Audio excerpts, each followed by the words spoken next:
BNN Kota Bandung. Kita jumpa dalam acara kopi sore di Solo 7. Telah hadir tamu kehormatan kami, alhamdulillah hadir Bapak Jenderal Sofian selaku Kepala BNN Provinsi Jawa Barat, juga hadir Kepala BNN Kota Bandung, dan narasumber kita seorang petualang yang sudah keliling dunia melalui 5 benua, benua Kilimanjaro, Portugal, Prancis, Chili, sudah semua ini sampai tembok besar Cina sudah pernah dijajah oleh narasumber kita yang tadi. Siapa narasumber kita akan kembali bahas setelah yang satu.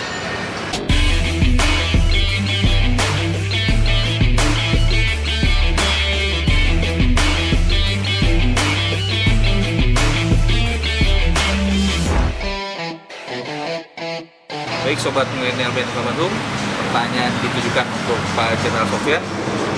Mau izin Pak, saya bertanya bagaimana sih Pak konsep pencegahan, pemberantasan, penyalahgunaan peredaran gelap narkoba P4GN di Provinsi Jawa Barat khususnya terkait sekarang sedang tren pola hidup sehat dengan bersepeda Pak? Terima kasih sahabat milenial, generasi pemuda dan para penghobi, baik komunitas motor, sepeda, dan komunitas lainnya, termasuk bobotoh Persib ya. Kemarin kita udah ngobrol-ngobrol. Yang saya banggakan Mas Paimo ini. Mas Paimo ini adalah putra asli Jawa, lama tinggal di Bandung, adalah bagian daripada generasi milenial, walaupun usia cukup tapi beliau juga milenial, sudah keliling dunia pakai sepeda ya. Ada Pak Kepala BNN Kota Bandung, Pak AKBP Daniel. Boleh saya cerita sedikit apa itu narkotika, apa itu narkoba dan bahayanya? Bahwa narkoba itu adalah narkotika dan obat-obatan terlarang yang sekarang adalah era baru ya, itu adalah era kimia. Jadi narkotika, obat-obatan terlarang yang terbuat dari kimia sekarang itu 7 kali lebih berbahaya daripada narkoba yang herbal. Dan sekarang marak di generasi muda kita. Contohnya ganja yang terbuat dari kimia, namanya Gorilla, itu 7 kali lebih berbahaya dan lebih merusak daripada ganja herbal. Kemudian ada juga sabu-sabu, itu dari kimia juga, itu sangat mematikan. Kemudian ada ekstasi juga, itu kimia. Jadi di dunia ini ada ya, saya boleh sampaikan informasi 800 jenis narkotika baru, semuanya kimia. Di Indonesia baru masuk 70. Makanya hati-hati, 730 jenis baru narkotika kimia akan datang ke Indonesia, dan itu dipastikan akan satu persatu datang. Harus bagaimana kita selaku warga negara Indonesia, selaku masyarakat yang hidup ya, ada keluarga, bapak, ibu, anak, uwa ya, tante, generasi muda kita, anak cucu kita harus dijaga dari rumah pertama. Setelah dari rumah dijaga melalui lingkungan RT RW, terus berkembang ke kelurahan, desa, sampai kota kabupaten. Bagaimana pemetaan atau strategi yang dilakukan oleh BNN Provinsi Jabar? Yang pertama saya laporkan, masalah narkotika Jawa Barat itu terbesar di Indonesia. Prevalensinya paling besar karena jumlah penduduknya paling besar, yaitu 50 juta. Jadi penggunanya juga paling besar di Indonesia ya, penggunanya paling besar. Data yang sudah kita masuk itu kurang lebih hampir 1.000 yang kita rehab, tetapi prevalensi itu hampir 3.000 ya, 3.000 lebih itu pengguna narkotika secara umum. Kalau boleh saya perkecil, pengguna narkotika jarum suntik di Jawa Barat sudah 3.000 faktanya. Baru jarum suntik, berarti data yang kita dapat di bawah permukaan lebih besar lagi, bisa sampai 5 kali lipat. Di Bandung sendiri pengguna jarum suntik, narkotika jarum suntik itu kurang lebih 1.500 di Bandung dan sekitarnya, Cibiru, Cilenyi, kemudian daerah kampus Unpad yang baru, daerah Jatinangor. Ini baru satu jenis, belum lagi pengguna sabu itu merata se-Jawa Barat, di mana masyarakat Jawa Barat adalah masyarakat milenial, masyarakat urban, ya. Nah, ini dua catatan. Urban yaitu perubahan dari masyarakat tradisional menjadi masyarakat modern. Ini satu peluang yang digunakan oleh sindikat memasukkan narkoba, mempengaruhi untuk menggunakan. Dua, masyarakat milenial, generasi muda yang mencari jati diri, rentan disusupi untuk menggunakan narkotika. Jadi strateginya pemberantasan kita bersama pihak kepolisian, TNI, ya, dari jaksa. Baru minggu lalu kita tangkap 4 kg sabu dalam masa pandemi ini, minggu lalu, dan 52 kg ganja baru 1 minggu. Ya. Polri nangkep di Sukabumi 400 kg sabu, BNN 100 kg sabu di Bekasi. Ini semua Jawa Barat. Kalau 1 gram itu bisa dipakai untuk 5 orang, bayangkan yang masuk dalam bulan ini kurang lebih 1 ton sabu di daerah Jawa Barat. Berapa orang yang memakai? Kalikan saja. 1 gram untuk 5 orang, kalau 1 ton sabu berapa orang memakai? Itu yang didapat dari 400 kg Sukabumi, kemudian di Jakarta 500 kg sabu, di Bekasi oleh BNN 100 kg sabu, jumlahnya 1 ton. Dalam 1 bulan 1 ton, berarti kalau 1 gram 5 orang berapa banyak orang memakai. Ini masalah, bukan masalah main-main. Ini adalah masalah negara kita, masalah masyarakat kita, masalah masyarakat Jawa Barat. Siapa yang menjaga?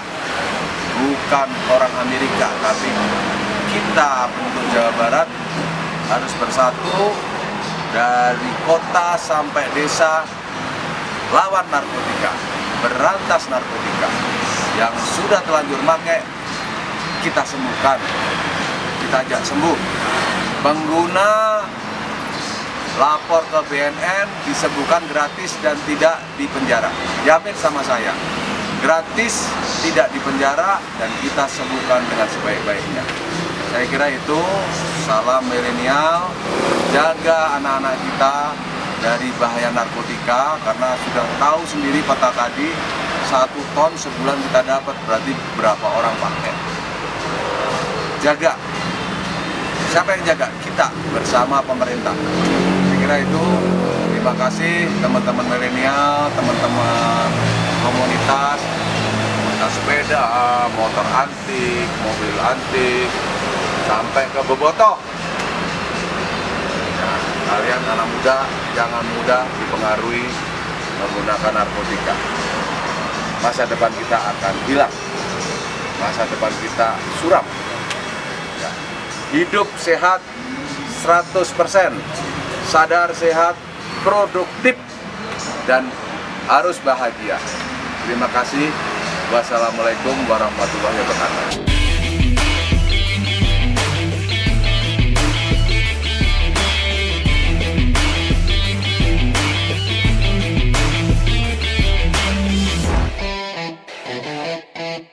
Pak Imo, kumaha damang? Ya. Baik? Baik. Alhamdulillah. Ini bagaimana menurut Mas Paimo yang sudah berkeliling dunia, semangat, sehat, pakai sepeda. Kalau nggak sehat nggak mungkin, ya kan? Keliling dunia pakai sepeda. Dan di Jawa Barat milenial itu rawan menggunakan narkoba. Bagaimana kaitannya dengan hidup sehat, produktif, dan bahagia menurut Mas Paimo? Saya berusaha menjawab. Memang bersepeda, terutama bersepeda jarak jauh, memerlukan persiapan yang sangat rinci dan kondisi mental dan fisik harus disiapkan, dan tidak mungkin memakai narkoba. Pertama itu, kedua, saya sendiri itu bukan perokok, jadi jangan mau coba-coba narkoba, apalagi merokok biasanya awal dari narkoba. Kalau tidak merokok, percayalah, dengan bersepeda semua organ tubuh kita akan terlatih menjadi lebih baik dan menjadi sehat. Dengan kondisi tubuh kita pasti akan menjadi sehat. Mungkin langsung saja Pak, untuk menghemat waktu, ada beberapa pertanyaan yang mungkin juga mewakili pertanyaan dari Sobat Milenial BNN. Ini untuk nama panggilan ini dari Pak Bambang, ini jadi Mas Paimo, ini apa sejarahnya? Mungkin bisa diceritakan, sangat menarik ini. Silakan. Kalau cerita kenapa saya dipanggil Paimo, panjang sekali. Saya pertama kali di Bandung untuk sekolah di Bandung. Saya susah bahasa Indonesia, jadi saya selalu berbahasa Jawa. Teman saya di kuliahan, terutama dosen saya, Jadi sebetulnya panggilan Mas Paimo ini adalah nama populer dari zaman kuliah, dari masa muda ya.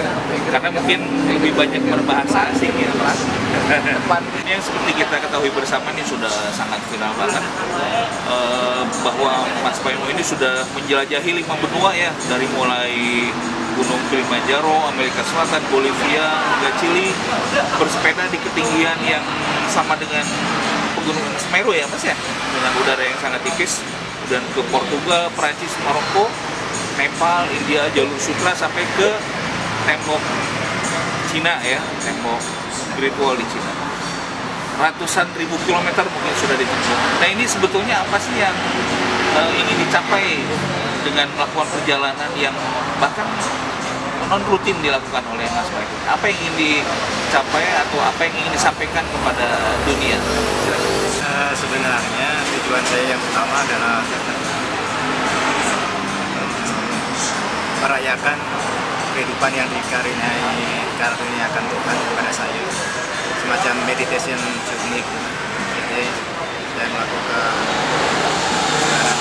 namanya tentang bersepeda. Nah ini untuk menempuh perjalanan yang sangat jauh ya, bukan jauh lagi, sangat jauh. Persiapan apa saja nih yang dilakukan oleh Mas Paimo? Apakah latihan fisik dulu, kemudian juga mungkin sangunya, bekalnya itu waduh luar biasa. Untuk keliling dunia kan diperlukan biaya yang sangat besar. Ini bagaimana sih Mas Paimo bisa mensiasati hal-hal yang seperti itu sehingga dapat stamina yang kuat dan perbekalan yang cukup selama melakukan perjalanan? Jadi kalau ditanya tentang persiapan, saya melakukan persiapan. Kalau dahulu persiapan saya dapat dikatakan perjalanan saya setiap 2 tahun sekali, karena data-data itu akan saya peroleh lama sekali, karena saya harus berhubungan dengan relasi yang berada di negara tujuan.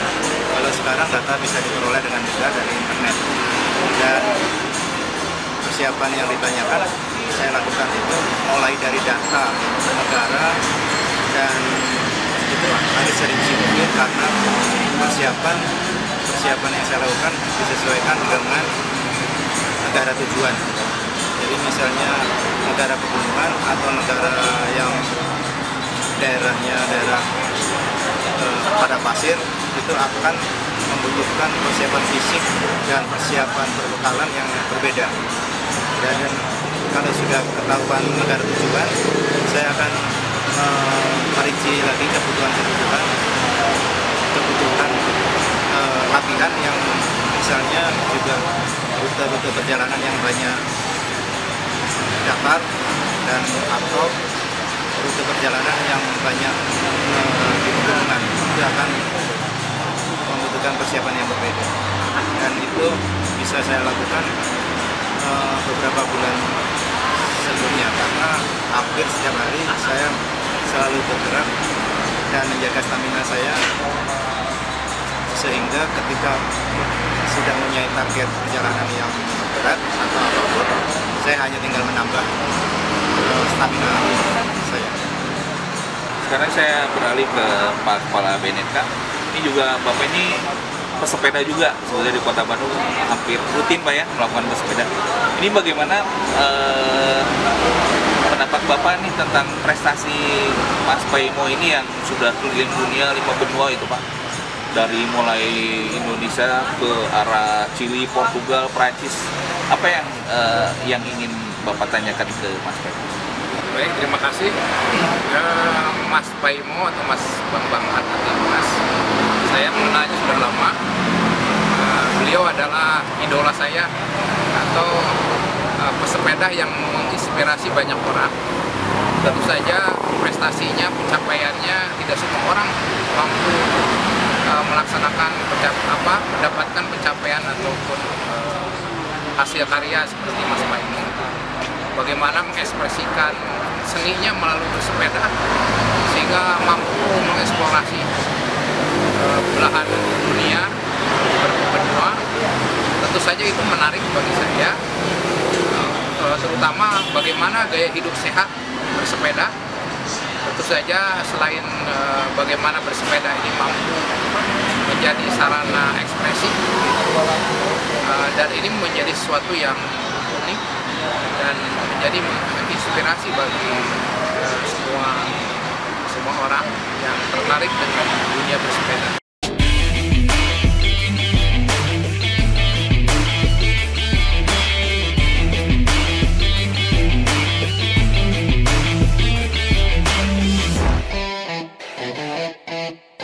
Mungkin ke depan Mas Paimo mempunyai misi juga bersih narkoba, lingkungan bersinar misalnya.